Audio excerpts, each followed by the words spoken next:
Baghdad کے قریب ایک شہر تھا جسے بابل کہا جاتا تھا۔ اسی شہر بابل میں ایک خستہ پرانا گھر تھا جس میں چیخنے چلانے کی آوازیں آ رہی تھی۔ ایک خاتون اونچی آواز میں شکوہ شکایت کر رہی تھی اور اس کے بچے بھی رو رہے تھے۔ آوازوں سے مانو یوں محسوس ہوتا تھا جیسے ان پر کوئی قیامت ٹوٹ پڑی ہو۔ ان روتے ہوئے بچوں کا باپ جس کا نام فراز تھا سر جھکائے اپنی بیوی کا غصہ برداشت کر رہا تھا۔ یہ صدیوں پرانی بات ہے جب بابل میں ایک وبائی مرض پھیلا اور کئی لوگ اس کی زد میں آئے۔ فراز بھی اس بیماری میں مبتلا ہونے کی وجہ سے کمزور، لاچار اور بیکار ہو چکا تھا۔ اسی حالت میں اس کی بیوی اور بچوں نے کچھ دن تو فاقے برداشت کر لیے، لیکن اب ان کی برداشت اور صبر جواب دے چکے تھے۔ فراز بچوں کو روتا دیکھ کر رسوئی میں گیا کہ ان کے کھانے کو کچھ ڈھونڈ سکے، لیکن اب گھر میں کھانے کو کچھ نہ بچا تھا اور تمام برتن خالی تھے۔ اس کی بیوی کہنے لگی کہ کسی روزگار کی تلاش کرو، یوں بیکار بیٹھنے سے دو، ہمارے بچے مر جائیں گے۔ بیوی کی باتیں سنی تو فراز بولا، میں نے زندگی میں کوئی کوتاہی نہیں کی، لیکن بیماری نے مجھے کمزور کر دیا ہے اور اب میں کام کاج کے قابل نہیں ہوں، یہ تم بھی جانتی ہو۔ فراز بیوی کی باتیں سن کر وہ بہت پریشان تھا اور گھر میں کچھ تلاش کرنے لگا۔ آخر اس نے ایک لمبی رسی تلاش کر لی اور کہنے لگا، میں اس رسی کو بیچ کر آتا ہوں تاکہ بچوں کے لیے کچھ کھانے پینے کا انتظام کر سکوں۔ فراز کی باتیں سنی تو بیوی نے کہا، آج تو کھا لیں گے، کل کیا کریں گے؟ وہ کہنے لگا، کل تک کافی وقت ہے اور کل کا مالک بھی میرا اللہ ہے۔ پھر اس نے رسی اٹھائی اور اللہ کے بھروسے گھر سے نکل گیا۔ اس نے کافی دیر تک گلی کوچوں میں صدا لگائی اور آخر کار اسے ایک گراہک مل گیا۔ گراہک نے رسی کو دیکھا اور کہا، میں اس رسی کے بدلے تمہیں 1 دینار دے سکتا ہوں۔ فراز کہنے لگا، اس کی قیمت 1 دینار سے زیادہ ہے، چند ہی سال پہلے میں نے اسے زیادہ قیمت سے خریدا تھا۔ گراہک سمجھ چکا تھا کہ فراز اپنی کسی ضرورت کے تحت رسی فروخت کرنا چاہتا ہے، اس لیے کہنے لگا، میں نے جو قیمت لگائی ہے وہی مناسب ہے، اگر فروخت کرنا چاہتے ہو تو رسی میرے حوالے کرو اور 1 دینار لے لو، ورنہ جاؤ کوئی دوسرا گراہک تلاش کرو۔ مرتا کیا نہ کرتا، فراز نے مجبوراً منظور کر لیا اور رسی 1 دینار میں فروخت کر دی۔ وہ رقم لے کر خوشی خوشی گھر کی طرف روانہ ہو گیا تاکہ بیوی بچوں کے لیے کچھ کھانے پینے کا سامان خرید سکے۔ اچانک اس نے راستے میں 2 لوگوں کو دیکھا جو آپس میں لڑ جھگڑ رہے تھے۔ فراز آگے بڑھا تاکہ دیکھ سکے کہ معاملہ کیا ہے۔ جب وہ قریب پہنچا تو دیکھا کہ ایک نوجوان نے ایک بوڑھے کا گلا پکڑ رکھا ہے اور اسے اپنے ساتھ لے جانا چاہتا ہے، اور وہ بوڑھا اپنی جان چھڑانے کے لیے ہاتھ پیر مار رہا تھا۔ فراز نے اس جوان سے کہا، بھائی یہ بزرگ تمہارے باپ کی جگہ ہے، اس سے ایسا برا سلوک کیوں کر رہے ہو؟ بوڑھا اس جوان کے ہاتھوں مجبور اور پریشان تھا۔ کہنے لگا، 1 دینار کی خاطر، صرف 1 دینار کی خاطر یہ شخص مجھے قاضی کی عدالت میں لے جانا چاہتا ہے تاکہ مجھے قید خانے میں ڈلوا سکے۔ اب تم بتاؤ، کیا اللہ کو یہ بات پسند ہوگی کہ میں اس شہر میں کئی سالوں سے عزت کی زندگی بسر کر رہا ہوں، لیکن ایک معمولی سی رقم کے لیے قید خانے چلا جاؤ؟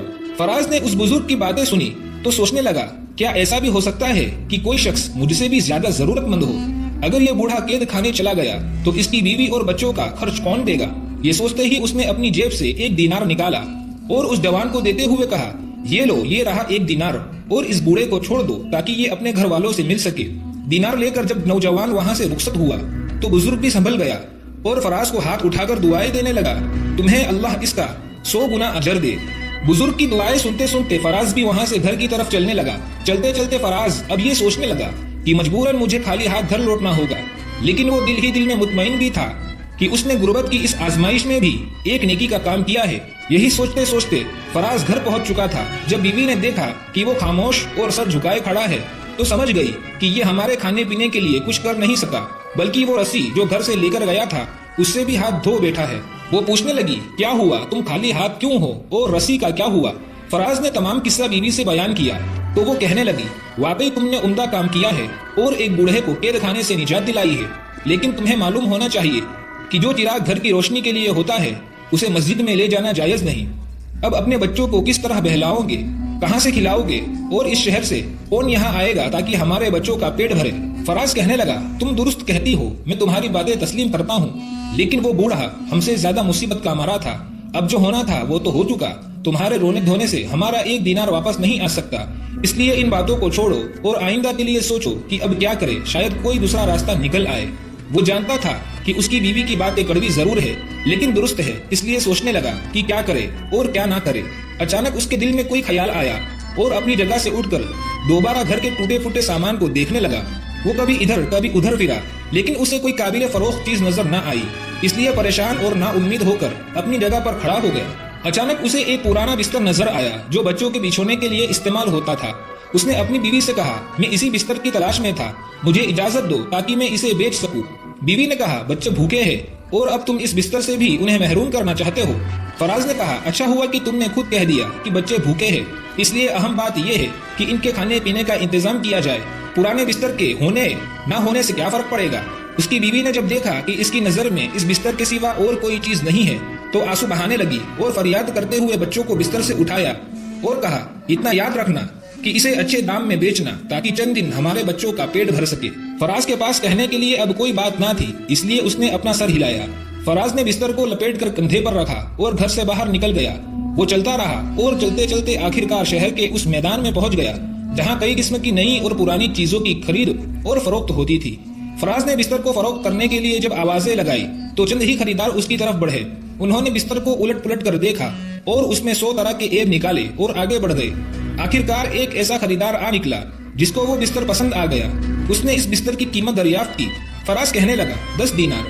خریدار کو اس بستر کی ویسے تو کوئی ضرورت نہ تھی اور جب اس نے 10 دینار کا نام سنا تو کہنے لگا اس پھٹے پرانے بستر کے لیے ایسا کون شخص ہوگا جو 10 دینار ضائع کرے گا۔ یہ کہنے کے بعد وہ خریدار آگے بڑھ گیا اور فراز سے دور ہونے لگا۔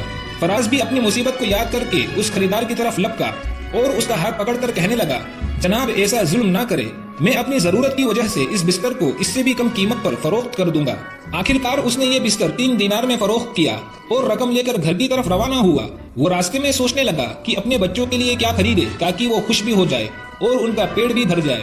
اتنے میں اسے ایک بڑھیا کے رونے کی آوازیں سنائی دی۔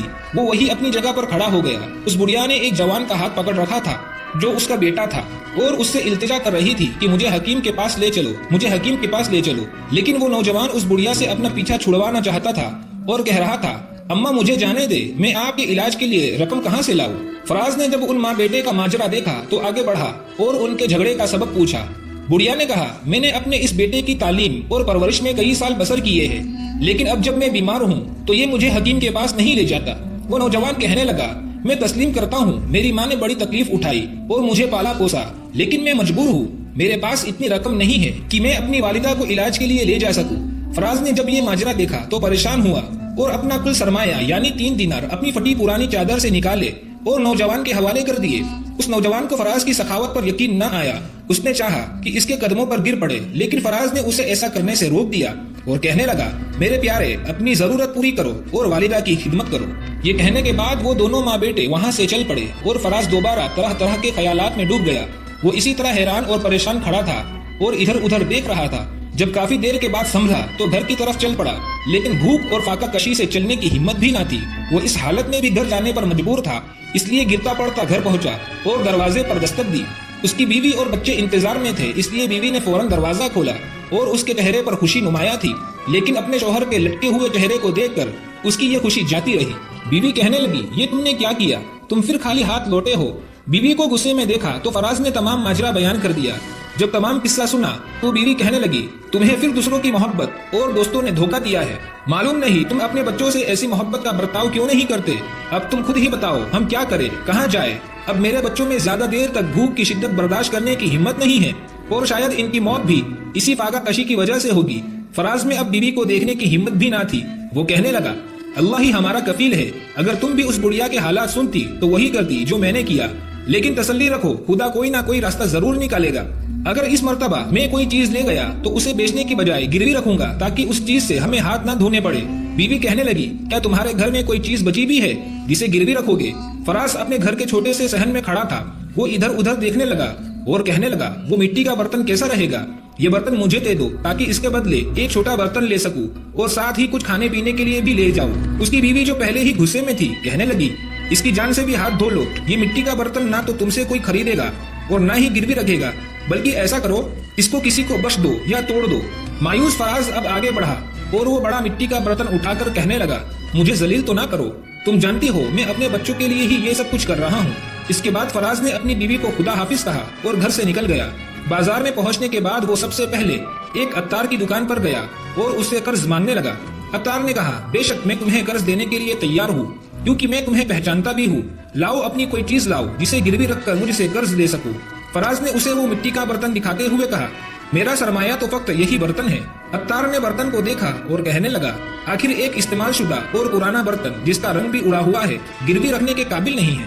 اس لیے جاؤ اور کوئی ایسی چیز لے آؤ جو گروی رکھنے کے لائق تو ہو۔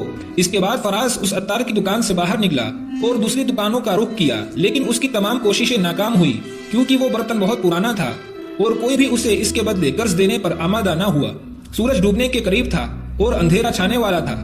فراز کے دل میں نا امیدی کی کیفیت طاری تھی۔ وہ خود سے کہنے لگا، شاید میں نے اپنی بیوی سے وعدہ کر کے غلطی کر دی ہے۔ اس کو کوئی بھی گروی نہیں رکھے گا، مجھے لگتا ہے اب اسے بیچ ہی دینا چاہیے۔ اس نے ارادہ کیا اور واپس پلٹا اور خریداروں کو بلانے اور برتن فروخت کرنے کی آوازیں لگاتا رہا، اس لیے کہ یہی اب اس کی آخری امید تھی اور اس کی خواہش تھی کہ اسے ہر قیمت پر فروخت کرے تاکہ اس کے بیوی بچے کم سے کم ایک وقت کے کھانے سے محروم نہ رہے۔ لیکن اس کی بدقسمتی کہ کوئی بھی خریدار نہ ملا۔ سورج اب مکمل غروب ہو چکا تھا اور اندھیرا چھا چکا تھا، اس لیے وہ تھکا ہارا گلی کوچوں میں اکیلا رہ گیا۔ پھر وہ ایک مدھیم سی روشنی کے سامنے بیٹھ گیا جو ایک مکان کی کھڑکی سے چمک رہی تھی۔ وہ کافی دیر بیٹھا رہا اور سوچتا رہا کہ اس حالت میں گھر کیسے جائے اور بیوی بچوں کو کیا جواب دے۔ اس نے اپنا سر جھکا لیا اور بدستور سوچتا رہا کہ اتنے میں اسے ایک مچھلی فروش کی آواز سنائی دی۔ یہ مچھلی فروش بھی فراز کی ہی طرح مجبور اور تنگدست تھا، اس لیے وہ بھی اسی جگہ آ کر بیٹھ گیا جہاں فراز بیٹھا ہوا تھا۔ جلد ہی وہ دونوں ایک دوسرے کا حال احوال سننے اور کہنے لگے اور ایک دوسرے کے غم گسار بن گئے۔ مچھلی فروش کہنے لگا، ہم دونوں کے حالات ایک جیسے ہیں، آؤ کوئی ایسا کام کرے کہ تم اس برتن سے چھٹکارا حاصل کرو اور میں اس مچھلی سے جو میرے ہاتھ میں بچی ہوئی ہے، میں تم سے برتن لے لیتا ہوں اور تم مجھ سے مچھلی لے لو اور اپنے گھر جاؤ تاکہ کم سے کم آج کی رات تو تمہاری بیوی اور بچے اپنا پیٹ بھر سکے۔ فراز نے کچھ سوچا اور کہنے لگا، ہمارے لیے اس کے علاوہ اور کوئی چارہ بھی تو نہیں، میں بجائے اس کے کہ خالی ہاتھ گھر جاؤ کم سے کم ایک مچھلی تو میرے ہاتھ میں ہوگی۔ اب فراز ایک چھوٹی سی مچھلی کا مالک بن گیا اور اس کے بدلے مچھلی فروش کو ایک بڑا لیکن پرانا برتن مل گیا تھا۔ مچھلی فروش نے بہت جلد برتن لے لیا اور اپنی گھر کی طرف تیزی سے روانہ ہو گیا اور چھوٹی سی مچھلی فراز کے حصے میں آ گئی۔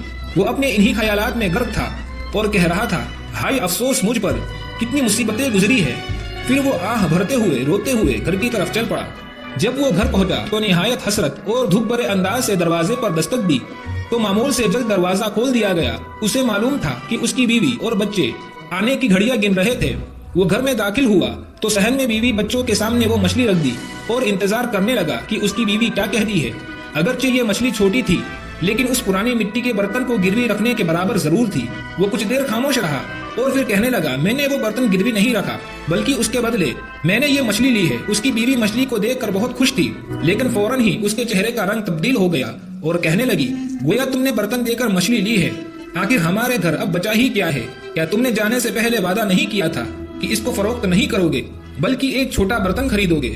فراز اپنی بیوی کے باتیں سن کر سر جھکائے بیٹھا تھا اور بس اتنا کہہ سکا، اس برتن کو گروی رکھنے کے لیے کوئی بھی تیار نہ ہوا۔ میرے ہاتھ پاؤں بندھے ہوئے تھے اور میں مجبور تھا۔ بیوی اب دل ہی دل میں افسوس کر رہی تھی کہ وہ اس برتن سے بھی ہاتھ دھو بیٹھے ہے۔ وہ اپنی جگہ سے اٹھی، تھال اور چاقو لے آئی اور مچھلی کو صاف کرنے لگی۔ وہ اسی طرح مچھلی صاف کر رہی تھی کہ اچانک حیرت سے کہنے لگی، یہ کیا ہے جو مچھلی کے پیٹ میں چاند کی طرح چمک رہا ہے؟ فراز آگے بڑھا اور مچھلی کے پیٹ میں دیکھ کر خوشی سے چلانے لگا، موتی! یہ تو ایک موتی ہے، یہ تو ایک قیمتی موتی ہے۔ فراز کے چلانے سے اس کا خاموش اور اداس گھر خوشی سے بھر گیا تھا۔ وہ رات اس کی بیوی اور بچوں نے یاد الہی میں گزار دی اور خوشی سے پھولے نہ سمائے۔ اب وہ صبح کا انتظار کرنے لگے کہ اب جوہری اپنی دکان کھولے گا۔ ابھی جوہری نے اپنی دکان بھی نہ کھولی تھی کہ فراز ان کے دروازے پر موجود تھا۔ جیسے ہی جوہری کی دکان کھلی تو فراز نے وہ موتی جوہری کو دکھایا۔ موتی دیکھ کر جوہری حیران ہو گیا اور کہا، یہ تو سب سے نایاب موتی ہے۔ موتی دیکھ کر فراز نے اس کے بدلے اچھی خاصی رقم وصول کر لی۔ اس دفعہ وہ خالی ہاتھ نہ تھا بلکہ گھر جاتے ہوئے اس کی گٹھری درہم اور دینار سے بھری ہوئی تھی۔